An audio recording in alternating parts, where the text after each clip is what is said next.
Hey everyone, I'm Josh Hawkins, and this is episode 30 of Opening Up the Gospels. In the last 20 episodes, we've looked at all of the circumstances of the birth of Jesus from both Matthew and Luke's Gospels. 20 episodes may seem like a lot, but trust me, there's so much more that I wanted to say. We're just scratching the surface of the glory of Jesus in these episodes, and my goal is just to whet your appetite to begin feasting on the Gospels yourself. I hope they've been provoking to you and that you've grown in your love for Jesus and your resolve to make his greatness known. Today, I want to start a new segment on our journey through the Gospels. In the next few episodes, we'll take some time to think about what some have called the silent years of Jesus. Then we'll spend a handful of episodes looking at John the Baptist. I can't stress his importance enough. What he says and does is critical for understanding the reason for Jesus' first coming. Then after John the Baptist, we'll jump into the public ministry of Jesus. We won't be covering every single detail of his public ministry, but we will look at some of the most significant events and teachings with a particular focus on some of the most commonly misunderstood concepts throughout the Gospels. Well, let's begin today in Matthew chapter 2. But when Herod died, behold, an angel of the Lord appeared in a dream to Joseph in Egypt, saying, Rise, take the child and his mother, and go to the land of Israel, for those who sought the child's life are dead. And he rose and took the child and his mother and went to the land of Israel.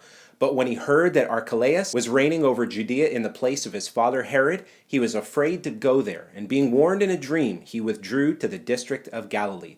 And he went and lived in a city called Nazareth, that what was spoken by the prophets might be fulfilled. He shall be called a Nazarene. As we talked about in the last episode, Herod died in 4 BC, and that's when Joseph received yet another dream during their stay in Egypt.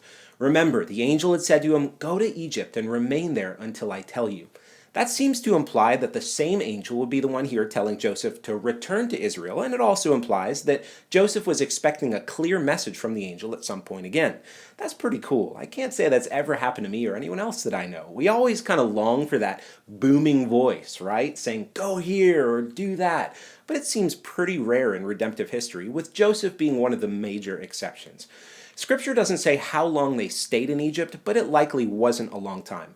Now, it seems that Joseph and Mary, at least initially, wanted to return to Bethlehem to live there. Remember, that's where they had been living before their sojourn in Egypt. They were living in a house there, as we saw when the Magi visited them. But on their 200-plus mile journey back to Israel, they hear that Archelaus was reigning over Judea. Archelaus was one of Herod's sons.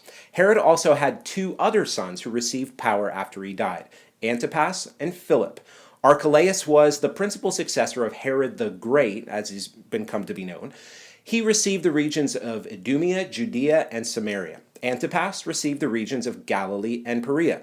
Herod Antipas is the Herod that we'll see later in the Gospels. Finally, Philip received the region of Trachonitis. Now, Archelaus, in light of everything his father did to the Jews, he didn't try to ascend the throne immediately, but he sought to win them over. But the Jews revolted, and Archelaus ordered his army to retaliate against them. He was so brutal in his treatment of the Jews. Caesar, the Roman emperor, unseated him from his position just after a couple of years of his rule and banished him to Gaul, an area in Western Europe, and he was there because of all of his crimes.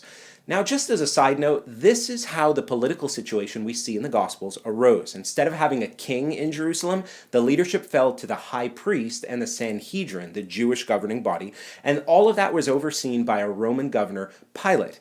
Then eventually it reverts back to having a Herod again, as we see in the book of Acts. So because of Archelaus' bad reputation, Mary and Joseph didn't want to go back to live in Bethlehem, because remember, Bethlehem is in Judea, the southern region of the nation. So where did they go? Well, they went to the only place they had ever known, the small town of Nazareth in Galilee. And this became the home of the rightful king of Israel, the Messiah. And this is where God in the flesh spent most of his years on the earth at his first coming. Luke gives us just one verse to sum up years of Jesus' life. And the child grew and became strong, filled with wisdom, and the favor of God was upon him.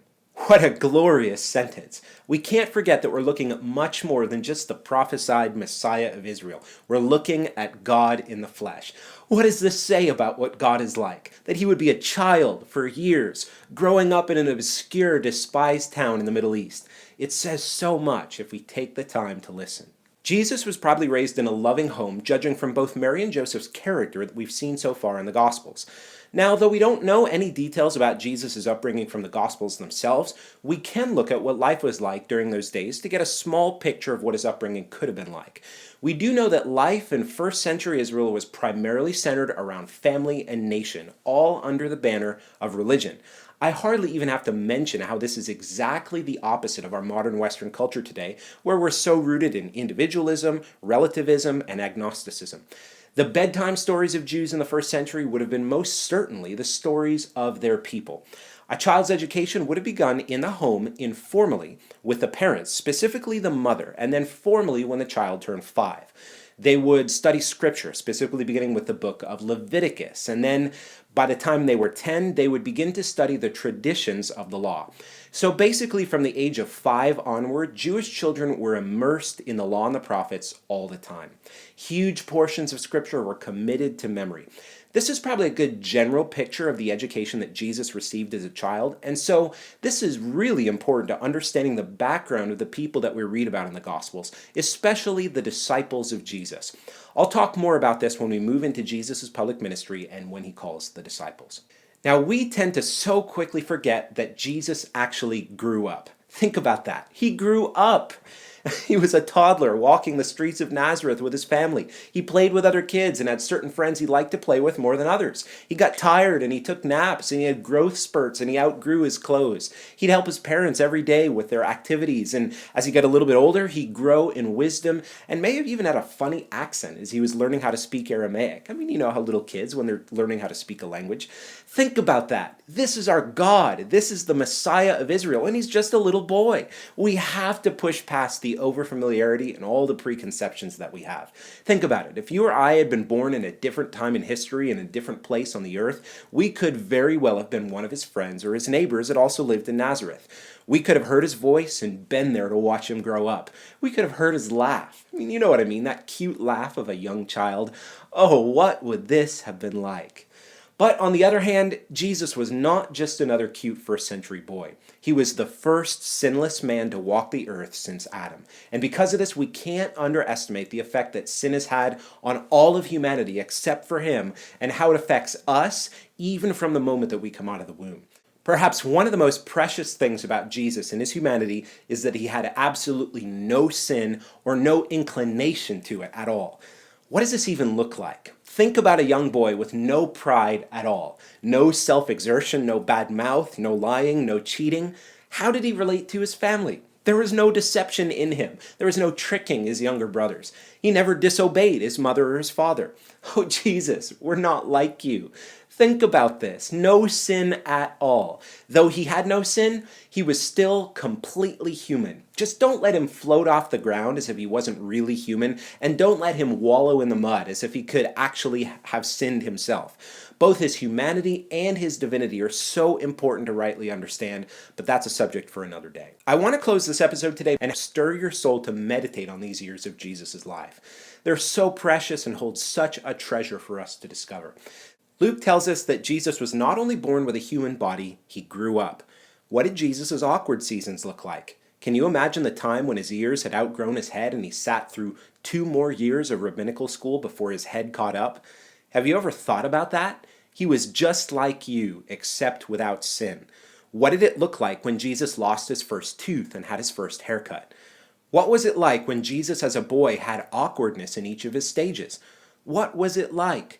Jesus also grew in the Spirit, was filled with wisdom, and the grace of God was upon him. He grew mentally and spiritually. He grew. What were the stages like as he was finding out he's the unique God-man? Thinking to himself, something feels different about me. I never get in trouble like James does. What was it like when his capacity mentally and spiritually got to the point where he began to have remembrance of the throne room? What was it like for him growing up when he could see all the angels around everybody else? Did Mary and Joseph tell him the stories of his birth? What was it like on the day when the Father decided that Jesus was ready to see spiritual realities? Think of his first angelic encounter. Trembling with fascination, I see him asking, I feel like I know you from somewhere. Have we met before? I've added a link in the description of this video down below to some other very similar questions by Max Lucado in his book God Came Near, where he has a section called 25 Questions for Mary. They're awesome. Definitely check those out if you have the chance. As always, you can find the rest of the videos on the series on my website, www.joshuahawkins.com/gospels. In the next episode, we'll continue looking at the early years of Jesus. Subscribe for short email notifications of new episodes on my website if that interests you as well. God bless and see you next time.